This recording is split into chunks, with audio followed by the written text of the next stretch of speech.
Привет, дорогие друзья! Сейчас мы находимся в провинции Фузянь, как это ни странно. И сейчас у нас будет небольшая дегустация чая красного этого года сбора. Это бюджетный красный чай.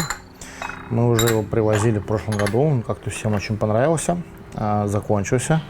И мы решили, что это хорошая традиция продолжать сотрудничать с этими ребятами, у которых мы сейчас находимся в гостях, и будем дегустировать чаи. Сейчас сначала у меня тут на пути 3 уже чая, да, ага. Вот у меня тут, короче, 3 красных чая. Первый это рядовой такой сяоджун, второй это сяоджун получше, и третий это дикорастущий красный. Мы сейчас его оценим. Вчера мы уже оценили дикорастущий красный деревенский из другого места. Сейчас оценим этот.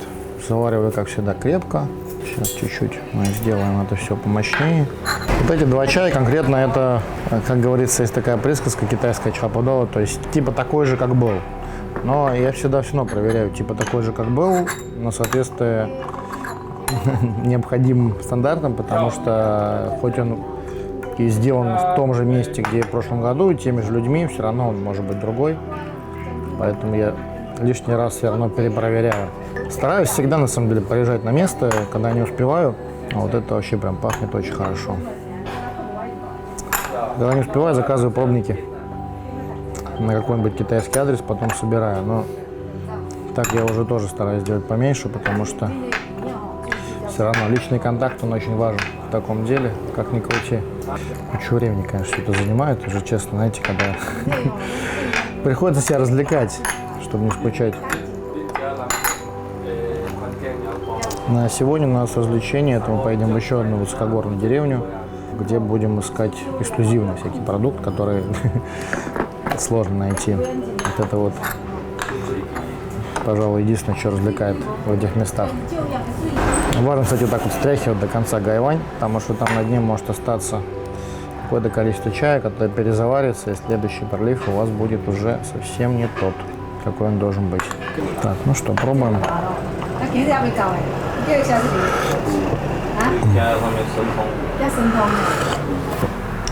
Ну такой обычный, мощный, брутальный сяоджун. Ну причем без этих неприятных нот во вкусе, но и при этом достаточно такой простоватый. Простоватый на вкус. Наверное, пока не будем его брать. Так, ну что я могу сказать? Первые 2 мне не сказал бы, что понравились. Сейчас я попросил заменить пробники. Не зря я все-таки их решил продегустировать. Не бывает таких же чаев. Бывает чаи либо из той же партии, либо это уже другой чай. Ну, конечно, учитывая цену, в целом он, этот вот первый, он такой насыщенный. Если его, например, варить, я думаю, будет вкусно. Второй, он только визуально красивее, но при этом нажористости в нем явно не хватает. Аромат у него слабый. Ну, это так себе чай. А вот третий очень неплохо.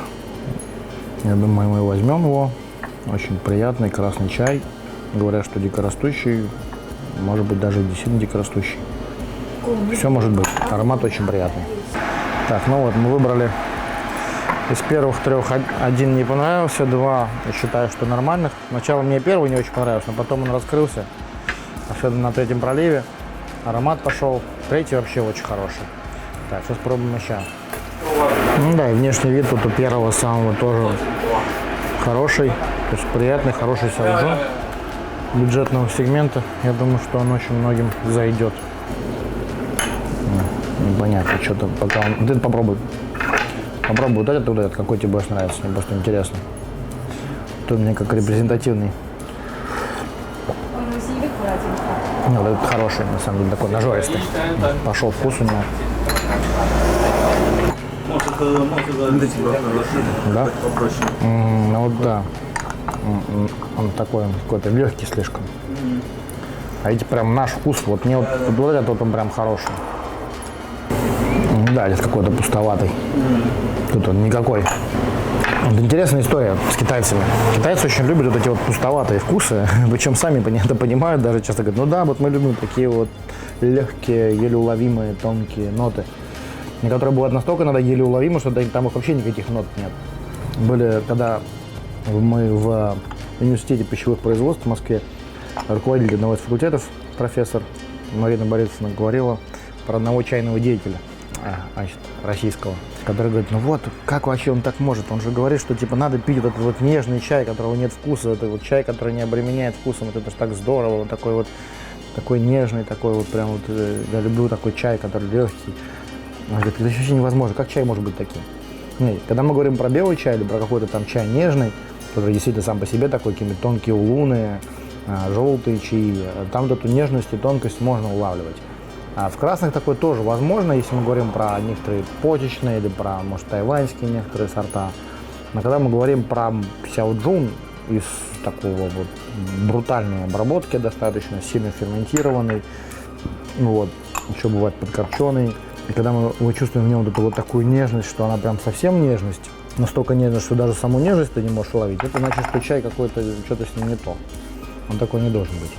То есть у каждого чая есть какое-то вот ощущение, каким он должен быть, в моем видении. Так, ну продолжаем дегустацию. Сейчас мы пропробовали 6 пробников красного чая. И сейчас будем дегустировать пропеченные разные лао-ча. Один я уже подегустировал в самом начале. Цилань. Сейчас попробуем далее. Один это гуанинь, другой цилань, третий еще один гуанинь. Вот. Тут на самом деле тема с лао-ча достаточно простая. Бывает, что это чай там прошлого года, там, или бывает, что это чай 5-летней давности, но так или иначе его все равно пропекают. Из-за того, что если человек не разбирается, довольно сложно понять, какой действительно там совсем выдержанный, а какой просто молодой пропеченный, то, как правило, на рынке все называется лао-ча. И то, и то, и то. Даже то, что сделано позапрошлом году, тоже называют лао-ча. Потому что чаще всего это имеется в виду именно способ. То, что вот он пропеченный, да, то есть черный, темный такой. И с этим чаем все еще сложнее, чем со светлым, по той причине, что тут надо уже разбираться немножко больше. Вот надо посмотреть, какая фракция, смешали ли его, есть ли там какой-то цвет внешний, как он пахнет, сделан ли он на углях или нет. То есть вот это все. Потому что есть очень много способов обработки, когда мешают разное сырье, потом пропекают, когда пропекают чуть позже, когда пропекают сразу же свежий чай, когда, значит, мешают несколько пропеченных, то есть там целая песня, короче, вот.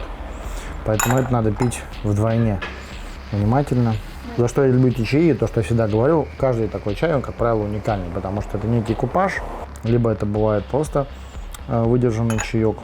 Да, вот этот второй так себе, вот первого очень интересный аромат.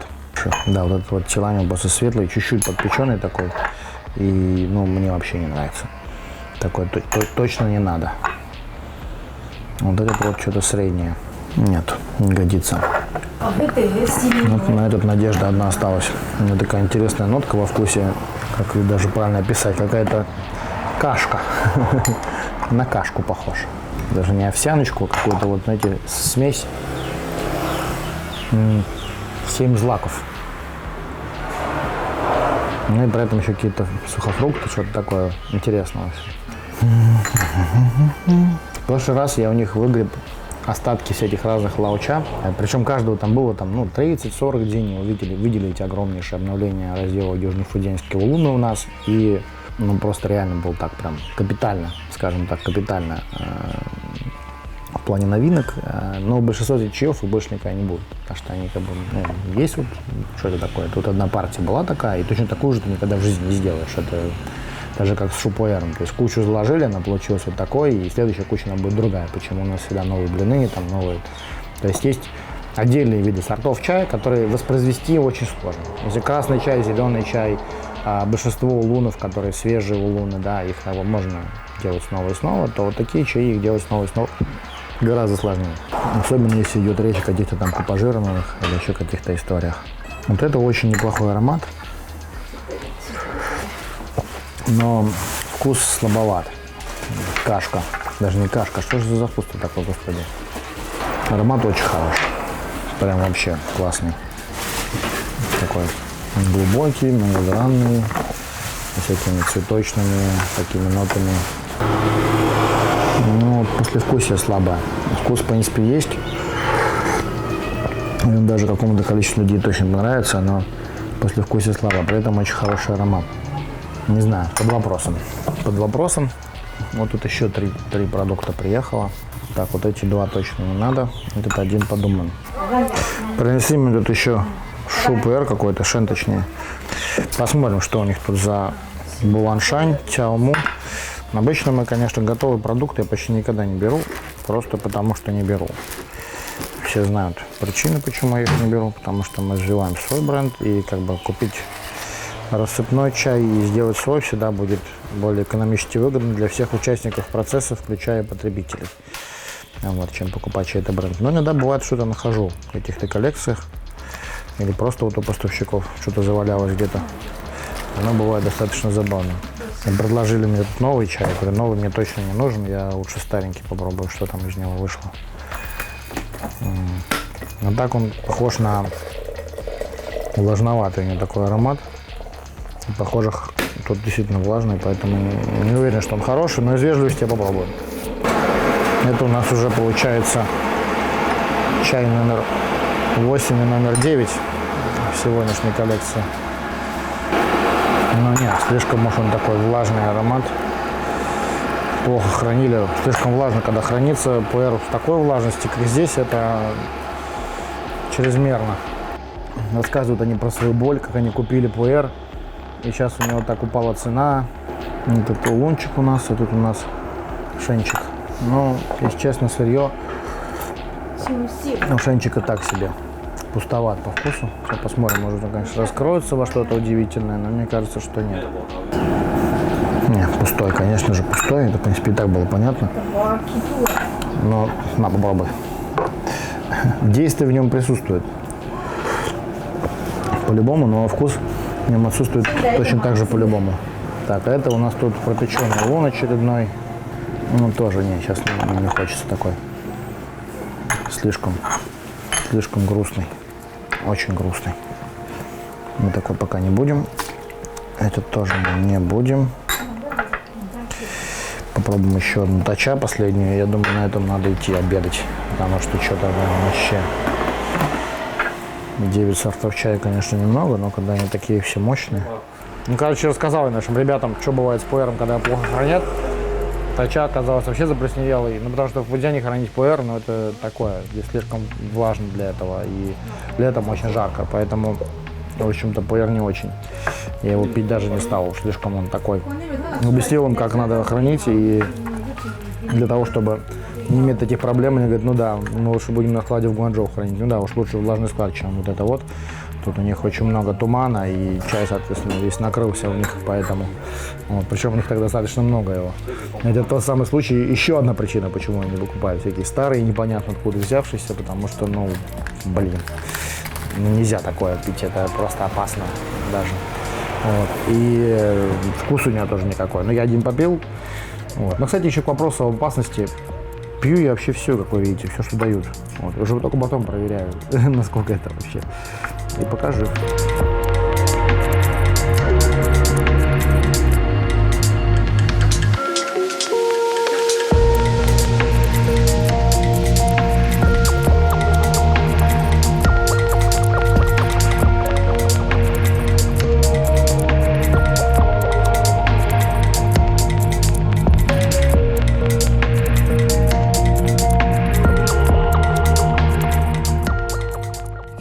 Все в Китае гениальное, не все в Китае потрясающе.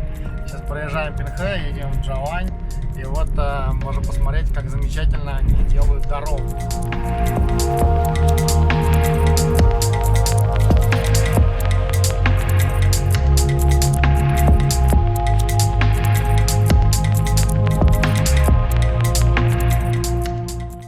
В общем, есть такой вид дороги в Китае, называется бетонка. Эти дороги особо популярны, то есть это такие самые маленькие дорожки в горах, обычно всегда бетонки, но и бывают некоторые средние между небольшими дженями тоже.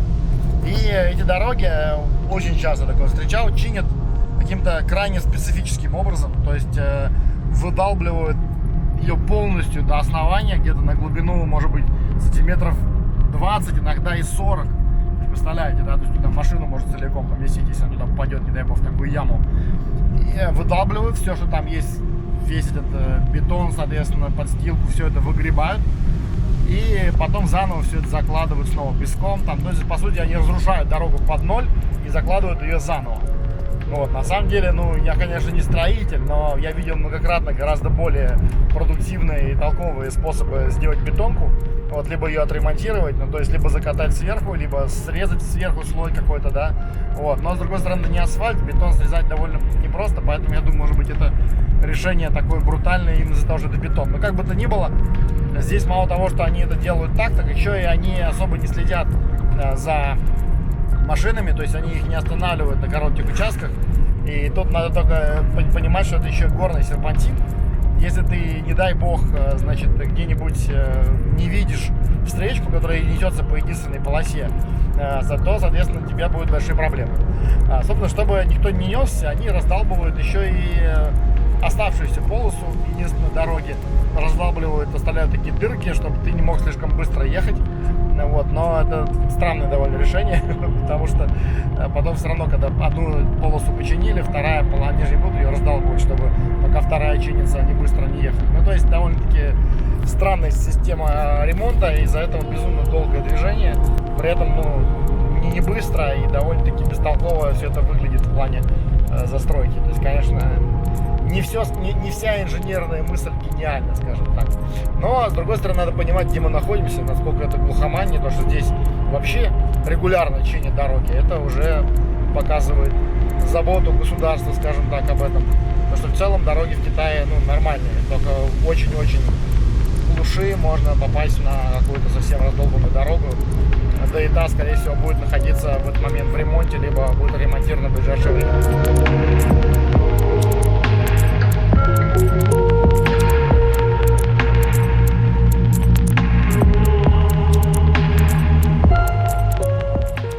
А вот так выглядит производство дикорастущего красного чая.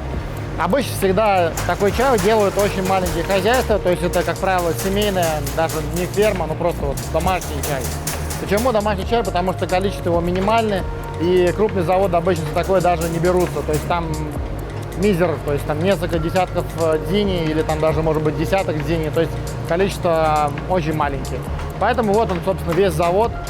Здесь на дровах работает сушилка. Вот, собственно, сюда сейчас раскладывается только что смятый красный чай. Причем технология здесь максимально простая. То есть, пожалуйста, вот они, значит, его собрали свежий лист, он немножко полежал. Потом, значит, вейдяо, потом, значит, они делают сминание, потом, значит, раскладывают его сюда на сушилку, и чай, в принципе, готов. Иногда даже ферментация очень непродолжительно идет. Я сейчас спрошу, кстати, как именно он делает. Не то данцун ча. А что这个是椰山的，是不是？是吗？他说是椰山茶，是不是？不是椰山的。山茶是在底下那个啊，山底下那个是野生的山茶，我这边叫做清明茶。啊，了解了。那种等一下会哦，又苦又苦啊。过几年呢就会生苦那个就。哦，了解了解了解。Поговорил с фермером, уточнил насчет технологии. Оказывается, он сейчас делает два сорта чая. Потому что когда сюда сначала зашел наш водитель, он такой с ним начал общаться и говорит: ну а что ты сейчас делаешь, красный чай дикорастущий? Он говорит: да, делаю красный чай дикорастущий. Почему он нас спросил? Потому что сейчас еще в основном улун только-только начинается, в большинстве мест его еще не делают, и вообще для большого количества еще где-то надо ждать недели-две. И оказывается, он сейчас делает два сорта сразу. Почему? Потому что чая очень немного. Сейчас как раз он выгружать будет дикорастущий чай, который уже готов, и ему нужно просто его досушить. Вот, он такой практически готов. И количество его там буквально, ну не знаю, может даже десятка дзини не наберется. А этот сейчас он уже делает даньцун. Я почему и удивился, думаю, почему как бы у него там сзади машина для стряхивания, потом значит, технология у него здесь обжарка идет, ну то есть очень похоже на приготовление даньцуна. Причем немножко видоизмененное, то есть он сушит не в шкафах, а сушит на станке, вот как ну, на вот этой машине, которая похожа на сушку красного чая.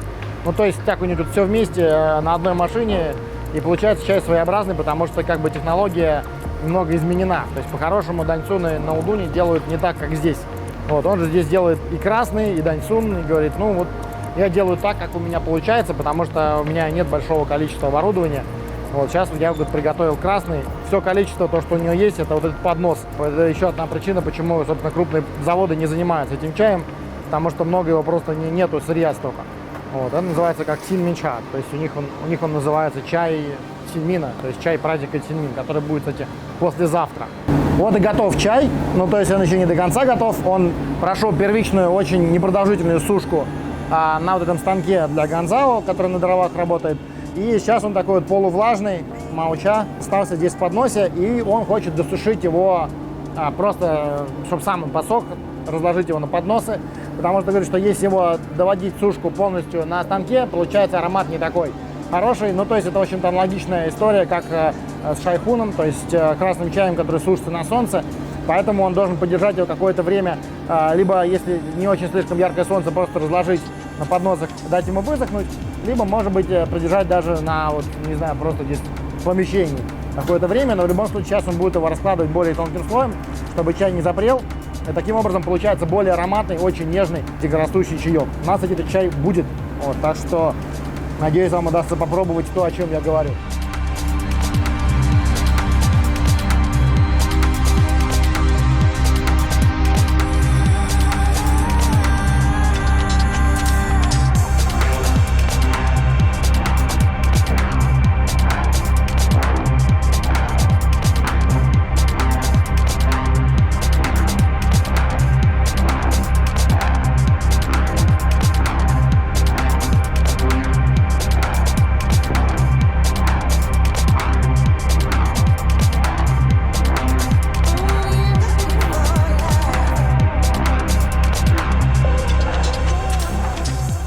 Сейчас будем пробовать два дикорастущих чая. Один прошлогодний, один только что сделанный, прям вот только что. И посмотрим, какой нам больше понравится, а потом еще будет понятно, как они изменяются. Надеюсь, у нас лауча. О, Кайла. Обычно у фермеров такие простейшие просто способы заваривания, вернее, посуда для заваривания просто максимально. Один прошлогодний что-то как-то пока без аромата. 更苦的要不要？ Да-да-да, конкода бьем, чапудона. Я говорю, дикорастущий чай, он такой горьковатый, и вот этим очень сильно отличается. То есть невозможно сделать из обычного чая плантационного такой вкус. Тут, надо сказать, собралась вся деревня, человек так это 10, если не 15. Наблюдать, как я чай пью, достаточно забавно. Они наблюдают за мной еще более внимательно, чем я наблюдаю за ароматом чая. Ну, кстати, уже совсем не такой, как мы пили сейчас в Наньцзяне. Это именно уже джаванский вкус. Ну да, что-то нет, мне на самом деле не очень нравится. Прошлогодний он как-то выдохся маленько. Этого года он как-то недостаточно вкусен. Сейчас мы попробуем совсем выдержанный. Совсем выдержанного, он говорит, совсем чуть-чуть осталось. Попросил старого, потому что что-то молодой мне пока не очень зашел. Вот, сейчас попробуем выдержанного, дикорастущего. Пробуем лауча. Тут у нас одному лет 5, другому года 4. В принципе, не очень лау. Ну, вот этот прям очень ароматный, но его есть всего лишь один пакет. Тут даже, наверное, дини нету. Да, такой чаек. Это очень крутой, но у нас его вот столько. Нам придется купить. Возьму с собой.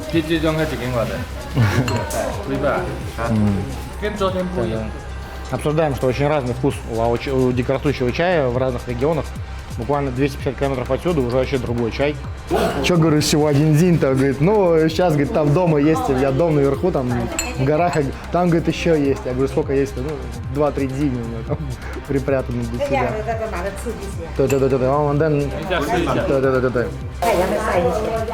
Это вот у нас чаек, которому 13 лет. Ну, что могу сказать? Очень сильный у него вкус, прям прелости такой, прям, потому что реально старый. Лист очень туманный, еще влажный, поэтому хранение чая не всегда успешно протекает.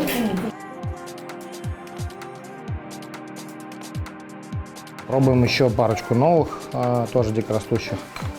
Вот, посмотрим, что из них получится. Вот этот чай это вообще прям только что с поляны. Он еще даже не до конца просох. Сейчас он лежит, как раз сушится. А этот уже готовый. Начинается моя любимая песня, когда тебе уже просто несут все, что есть во всей деревне, со всех друзей в округе. Дорогой гость приехал, полдня сюда ехал по раздолбанным серпантинам. Почему бы не встретить дорогого гостя? Блюд вроде сладенький. Один из всех. Какой-то прям совсем пустой.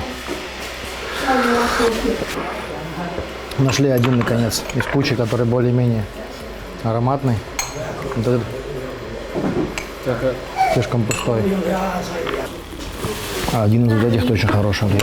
Тут один выбрали, еще пили, по-моему, штук 6 или 7, которые вообще не понравились.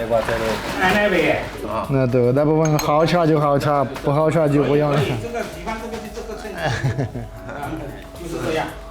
Он говорит, ну что, тебе один чай не понравился, он возьми этот, который тебе не понравился, вместе с тем, который понравился, смешай, и будет у тебя классный чай. Я говорю, нет, спасибо, мне так не надо, я лучше возьму тот, который не понравился, который не понравился, оставь себе, дорогой друг. Потому что столько дикорастущего чая я еще давненько не пивал, если вообще пил когда-нибудь. Так, ну все, меня обложили мешками, так что мне отсюда не удастся уйти. Никак. Это уже я уже потерял счет сортам. Ну, по-моему, это где-то уже пятая тройка, где-то 15, 16 и 17 чай по очереди. Но периодически попадаются очень неплохие. Мы вот нашли уже 2. Но на самом деле куча таких чаев, которые хоть и старые, но не самые лучшие. То есть старый не всегда хороший, когда плохие условия хранения, когда чай плохо сделан. Я думаю, что должен быть последний чай, потому что дальше я уже потеряю критичность оценки. Вот, ну и на самом деле хватит. Китайцев становится все больше и больше, такое ощущение, что они сейчас меня съедят. То есть это, наверное, человек 25 на комнату, если не больше.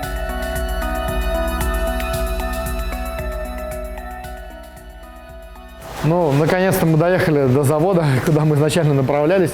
По дороге еще заехали в пару деревень и там задержались, долго очень дегустировали лаоча. Вы, кстати, выбрали пару сортов. Здесь делают для нас специальный зеленый чай из басяня. Я попросил сделать зеленый чай из сорта басянь. Причем технолог как-то делал раньше, говорит, ну я, говорит, больше люблю улун делать, все-таки традиционно из басяня делают здесь, обрабатывают по технологии улунов гуандунских. Сейчас как бы они, собственно, этим и занимаются. Но небольшое количество сырья они сейчас для меня отложат и сделают здесь зелень. Посмотрим, что из этого выйдет, вот, потому что свежий лист только-только пришел. Сейчас они будут делать зеленый чай. Ну, где-то пополам они сделают улун, пополам зеленый чай. Вот мы здесь останемся ночевать, наверное, потому что уже достаточно поздно. Отсюда до ближайшего какого-то места, где есть хоть какая-то гостиница, часа 2,5 езды. Все-таки такая глухомань в горах, поэтому, да, остаемся у фермеров. Мы тут ночевали уже в прошлом году, оставались тоже, поэтому не будем сейчас никуда торопиться. Сначала, я думаю, сейчас приедем, быстренько попьем. А оказалось, что еще другая партия зеленого чая, которую просил сделать, она вообще у другого тоже фермера, который куда-то там уехал, и он приедет только утром. Короче, мы решили не торопиться. Так или иначе, сегодня ночь проведем на заводе, может быть, посмотрим на процесс производства, может быть, что-то новое узнаем. Как говорится, сколько не смотри, всегда что-нибудь новое узнаешь. Например, с басяни я никогда лично не делал зеленый чай и никогда не пробовал. Вот, поэтому, я думаю, будет интересно его оценить. Мы, в общем, договорились сделать сначала несколько дзиней зеленого чая, попробовать просто, что получится. Это, кстати, самые первые. Здесь же DAP, Тойма. DAP, вот, самый первый сбор. Вот, и мы пробуем прямо самый-самый-самый-самый первый сбор. Посмотрим, что из него получится. Видно, кстати, что многие побеги такие немножечко еще такие пурпурные, потому что было прохладно, и поэтому это прям вот самый топ. И сырье считается, ну, самое дорогое здесь, потому что позже уже идет чай более доступный. Сейчас вот прям весна и самый-самый-самый лучший улун. Поэтому попробуем сделать из него что-то, если нам понравится. Сейчас вот буквально вот из этого количества, ну, может, несколько дзиней получится готового чая. И дальше поглядим, если получится вкусным, сделаем больше. Ну, в общем, аналогично, так же, как я уточнил на всякий случай у технолога, как здесь происходит стряхивание, в общем, так же. То есть где-то полчаса, там 30-40 минут, в зависимости от того, какое сырье, какой чай, стряхивают так вот очень медленно, а потом, значит, до этого постоять несколько минут, потом закрывают, снова встряхивают, и так это, может быть, там 5, 6, 7 даже раз. Обычно этот процесс идет практически всю ночь, то есть до утра. Поэтому, да, сейчас на заводе будет достаточно живо. Спать будем под аромат чая. И да, и потом уже только на следующий день начнутся все остальные стадии, то есть сминание, значит, сушка. Вот это все будет только завтра. И получается полуфабрикат, который складывают в мешки и ждут, когда закончится активный сезон. И начнется уже после, там, через месяц-два начинается уже первый хунбэй, то есть прогрев финальный, когда чай готов. Но здесь называют, кстати, его не хунбэй, а называют его као. то есть запекание, такое вот прокаливание, можно так сказать. Ну вот, наша небольшая пробная партия зеленого чая. Встряхнем, подготовимся, идет прогрев котла. Этот котел конкретно на газу работает. Ну, самый обычный котел, на самом деле. То только в таком котле не делают, в общем-то. Да, даже шены в Юнане стали делать, надо так. Но вообще обычно такой можно увидеть на производстве тигуанине чаще всего. То есть сейчас здесь ждет, чтобы температура дошла от 250 до 300. Вот он прогревается, здесь как раз градусник. Сейчас будем жарить чай. А сзади меня, кстати, на дровах работают сушилки для гуандунских улунов. То есть вообще, ну, на всех заводах всегда бесконечная круглосуточная работа идет все эти дни. Вот, там это обычно продолжается несколько недель, бывает даже до полутора месяцев, смотря где, смотря какой чай и так далее. Где самый горячий сезон, то меняются иногда сотрудники, приглашают других, кто-то из семьи, либо рабочие, но уже как получится. Везде это по-разному происходит, но так или иначе. Работа здесь идет круглые сутки. Чаще всего технолог спит там 2-3 часа, если вообще удается. Так, ну вот мы закинули чай. Он посмотрел нужное количество. Вот это, кстати, молодой паренек, который рядом со мной. Он достаточно известный технолог. Его приглашают часто на производство в этом районе. То есть это Джанчжоу, он один из таких топовых считается. Ну, по крайней мере, не так его представил хозяин. Вообще, кстати, очень сильно котируются технологии из Уишань и из Пикаудун. То есть это такая валюта. Пока обжаривается первая партия, сейчас готовят вторую. О, такой пар пошел. Вот, все, немножечко пожарили.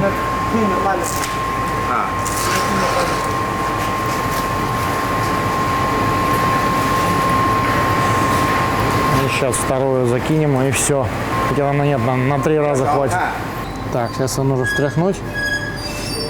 Сейчас посмотрим, как он дальше будет его обрабатывать. Потому что возможны варианты. Ну вот, сейчас запускаем жаунянь. То есть сминание, жаунянь. Прям по горячему листику. Производство зеленого чая гораздо проще, чем производство улунов. Вот что я скажу. Пока там прожаривается вторая стадия. Причем сминание тоже очень такое делается нежное. Он постоянно сначала немножко придавил, сейчас он ослабляет, еще ослабляет. Говорят, несмотря какой красивый зеленый чай получился. Правда, получился очень красивый, но он пока еще не получился, правда. Это вот только-только прожарено. Нельзя. Ну вот, все, вся партия здесь. Решили добавить. Он говорит, маловато сырья, поэтому недостаточно для того, чтобы заполнить станок, поэтому он сейчас закрутил его так поплотнее. Вся корзина помещается сюда. После обжарки объем очень сильно уменьшился.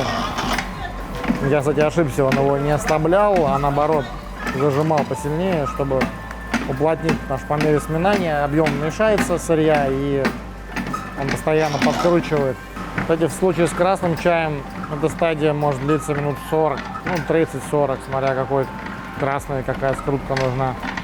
В случае с зеленым, я думаю, это будет поменьше, потому что он немножко подкручивал, потом мы добавили вторую часть сырья. Ну, потому что это пробная партия, сильно сейчас кто не смотрит, посмотрим, что из этого выйдет. Он говорит, сам из этого сырья еще не делал, слишком хорошее сырье. Здесь они зеленый чай не очень котируют вообще. Это забавно, то, что в каждом регионе свои привычки. Здесь делают улуны, красные и как-то зеленые, они так обсуждают сейчас они с технологом, что дальше с ним делать. Он говорит, а что будет дальше делать? Дальше, говорит, ну прям сок пошел из чая, видно. Тоже максимально сжал. Он говорит, сейчас они делают, собственно, форму Тяосин, ну, подобную такую же форму, как у Хуаншан, ну, Маофена из Хуаншани, и также и у гуандунских улунов тоже похожая форма, такой длинный лист. И, кстати, еще пока мы тут стояли, 15 минут должно идти сминание примерно. Технолог, он, кстати, не время засекает, он смотрит прям на лист, смотрит на стадию листа и уже интуитивно знает, когда нужно забирать чай. И, кстати, что интересно, то, что это чай с больших кустов, то есть со старых кустов Басяня. Здесь есть некоторые кусты, которым там возраст 200-250 лет. То, что мне показывал фотографии, которые собирали, как сегодня сырье вот это. Мы, к сожалению, сам сбор не застали. Увидел только виртуально, так сказать. Но это вот такие вот тоже есть деревья или кусты, где там они в основании идут несколько стволов. И стволы, в общем, в охвате бывает до метра с сразу такой большой куст. 非常绿，非常绿啊！ Он говорит, прям очень зеленый. Да, действительно очень зеленый. 香气很好， Да, супер зеленый. Действительно 这 супер 个质 зеленый. 量很高的。肚子饿了你。 Ну вот он говорит, сейчас все, у нас последняя стадия. Все достаточно просто. Вот он поставил счетчик на полчаса. Примерно полчаса будет идти финальная обжарка, наша сушка. Сейчас он снизит температуру, уменьшил скорость. В этом котле сейчас у нас произойдет финальная сушка. С зеленым чаем все просто. Свежий лист, убийство зелени, сминание, сушка. Ничего сложного в технологии нету.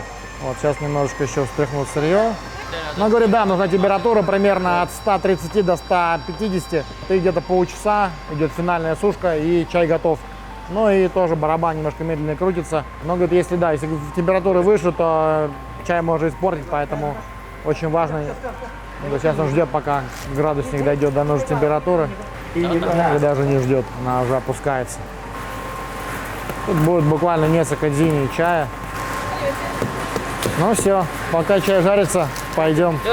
А сейчас мы кушаем настоящее куриное яйцо, сваренное в бассейне, в чае. Вообще это очень крутая традиция.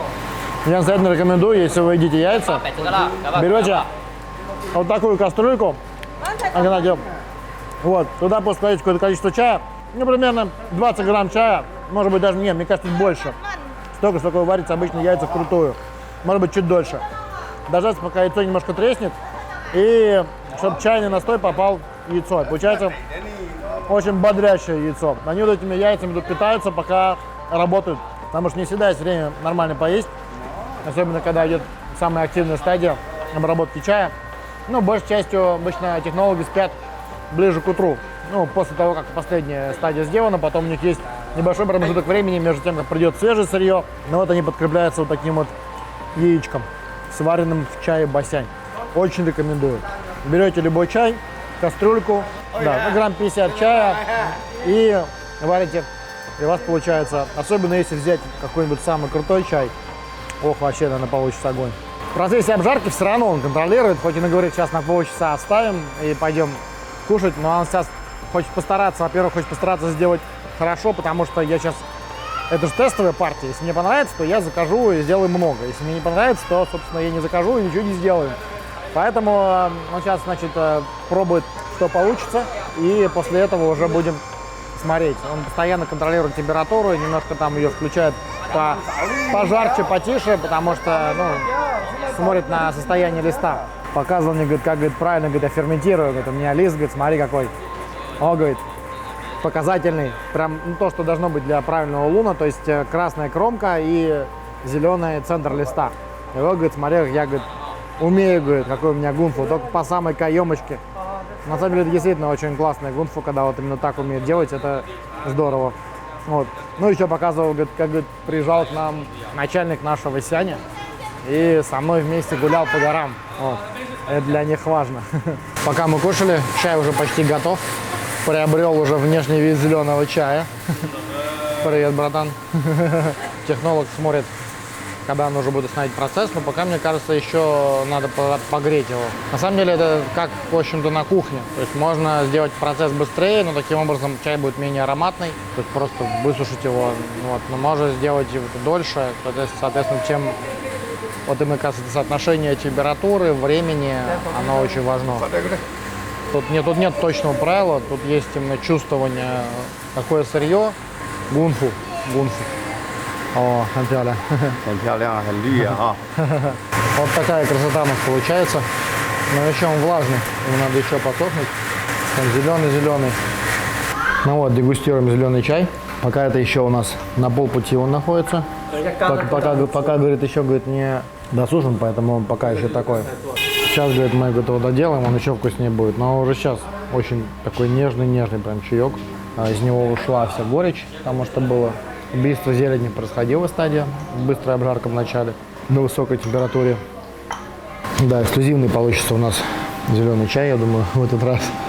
Что из бассейна еще мы пока не делали именно такого. Мы были, когда в Мэйчжоу, мы делали из бассейна наподобие чао-ча, такой зеленый чай. Вот, но он пока, я звонил туда вчера и сегодня, там пока еще не готово. Вообще мы думали сейчас ехать туда, в сторону Зияна, Мэйчжоу. Отсюда не так далеко. Но, видимо, завтра мы поедем уже туда, на юг.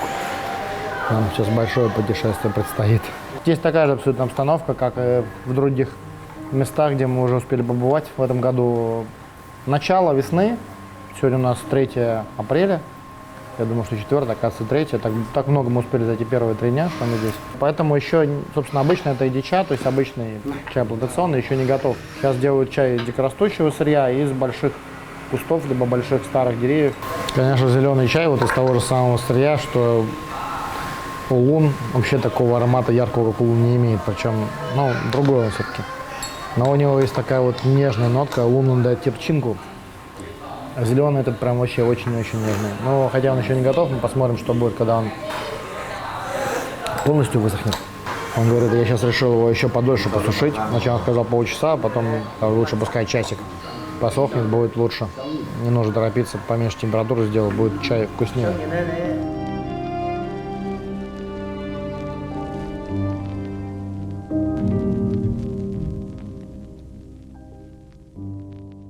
Пока мы пили чай и жарили зеленый чай, сейчас там еще дожаривается зеленый, он почти готов. Мы, кстати, попробовали его аж дважды. Когда он был еще такой почти влажный, потом, когда он почти подсох. Вот, тут уже происходит ферментация улуна. И сейчас наш технолог будет встряхивать, делать яотинь ручной.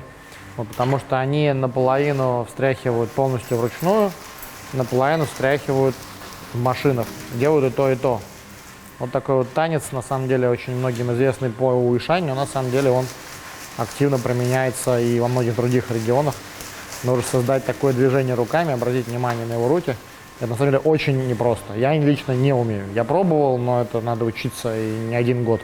Делать это так, чтобы происходило движение листьев, происходило правильно, ничего не просыпалось, и все листья находились в движении. Обратите внимание, как он одним движением руки просто берет и весь поднос разглаживается. Оп. Кстати, вот наш более взрослый технолог, он не так круто умеет делать, как наш молодой Шифу. И причем это дело не в возрасте, то, что он моложе, а то, что этот товарищ, он учился и учился не 1 раз, и делает очень здорово. Это встряхивание и ферментация будут продолжаться до утра. Потом чай будут накрывать немножко такой тряпочкой, и после этого утром уже пойдут все стадии сминания, прогрев, и будет готов полуфабрикат. Кстати, вот сейчас он таким с полным подносом это делал. В идеале должно быть количество меньше. Вот как вот молодой технолог, которого даже сам хозяин производства называет более опытным, он разделяет вот такое количество на 2 подноса, и таким образом получается так, что лист не просыпается, во-первых, ну, во-вторых, просто встряхивание идет лучшим образом, как он говорит. Это, кстати, уже 2-й сбор Басяня. То есть самый первый сбор мы сейчас дегустировали, он у них идет на конкурс. И этот самый первый сбор, он считается прям вообще супер лимитированный. Обычно это идет на подарки всяким чиновникам. Они с большой гордостью многократно рассказывали, как там приезжал мэр Чжанчжоу к ним там и так далее. Ну вот уже все, практически чай готов. Только что технолог захватил крошечку оттуда, вот такую вот. Пока аромат у него не сильный, потому что он еще теплый, ему нужно полежать, остыть. Тогда будет аромат у сухого листа гораздо более яркий. Вот. Ну, сейчас будем пробовать. Температура сейчас 130, но причем она падает, только что была 135. Уже все, финальная сушка. Получилось, наверное, несколько дней, не знаю, может килограмма 3-4, может меньше. Попробуем, что получилось. Если все будет хорошо, то из следующего сырья закажем сделать нам такого побольше. Вот, потому что всегда интересно делать что-то необычное. Почему бы не сделать зеленый чай из улуна Басянь. Ну вот, сейчас будем дегустировать зеленый чай и еще заодно 3 улуна. Конечно, 10 часов вечера не лучшее время для этого. Вот, но что делать? Искусство требует жертв. Очень красивый получился чай.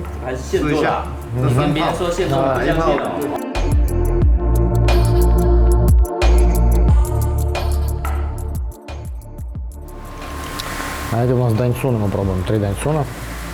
Какой из них лучше? Мне показалось лучше всего вот этот. Все, готов наш зеленый чай.